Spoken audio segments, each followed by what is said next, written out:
Hello traders, it's Elite Trader here and it's the end of the week and it's time to reflect. First things first, journal everything down. Journal that you took the trade, the setup was good, lost, don't know why, blah blah blah, whatever. Write down in a journal so you can reflect and then not make the same mistakes again, okay? So we'll go through this list real quick and why the 2 won and the AusCAD lost and the Swiss lost, okay? The AusCAD one I'm actually okay with losing. I lost 0.5%, didn't even lose 1% on the actual trade, and that was caused by market news, and I'll show you in a sec. So we'll go through the winners.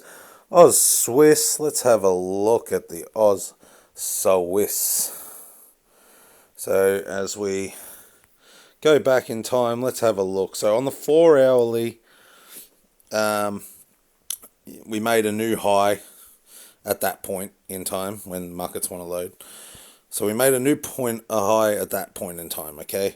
I went to the hourly. If we zoom in, we can see we had a slight closure above, right? It only has to be minuscule, but it's still a close above nonetheless. Then down the bottom here, we have a clear market structure shift, right? Candles have closed well below the move that made break of structure, okay?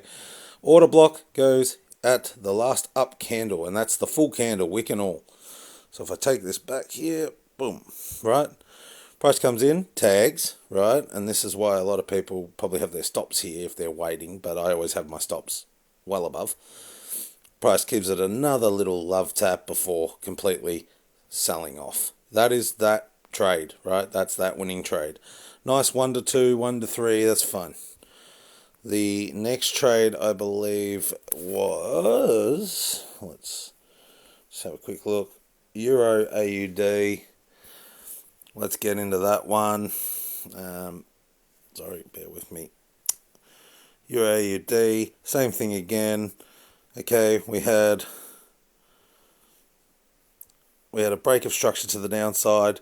Still no market structure shift. Still no market structure shift. Now we get the market structure shift. Now I can use the last down candle, which is back here, this was where the setup was. It was the break of structure. So I used the break of structure candle and now the manipulation candle, or the market structure shift candle.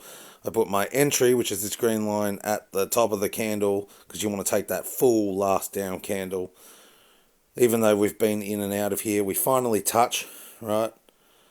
Touch, and then price moves away. Okay, like giving us a 1 to 2, 1 to 2.2 risk reward. That's that winning trade. Now, if we look at the AusCAD, we know that we lost this one at 0.5%, but I'm not even fussed about it because it was a clear market news event. You can see how big this candle is, and I watched this trade, right? So we had our break of structure. At the time, this was the 4 hourly max high.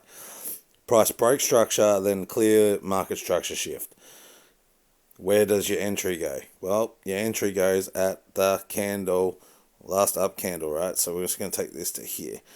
At the time, price was just moving in normal market movements. You can see lower lows, lower highs, just nice movements. And then when this candle opened, and I watched it, the moment that candle opened for the hour, it just boom.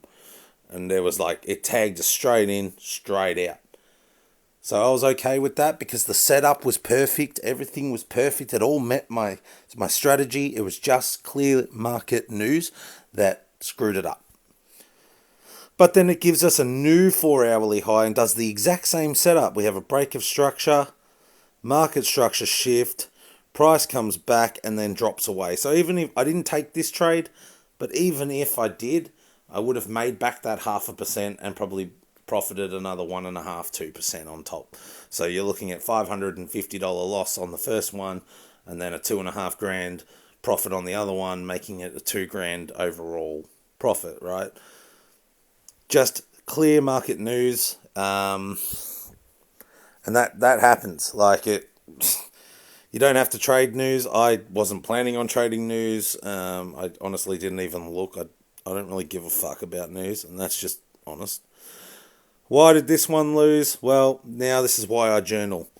Okay, because me thinking, We had the break of structure to the top. Okay, clearly see that. Let's just back out a little bit, make it easier for you. Break of structure up here, right? And then prices come down. Did it break?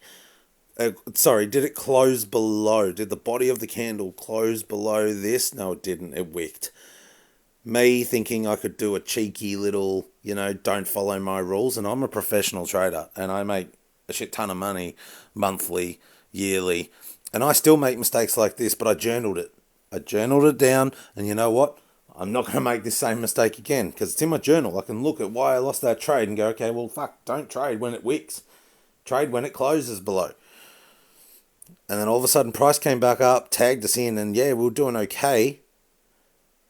But then it reversed. When you have a wick and not a closure, it's not a market structure shift, which then leads to a potential move higher. In this case, that's what's happened. So that's the weekly recap. I do have another trade on at the moment.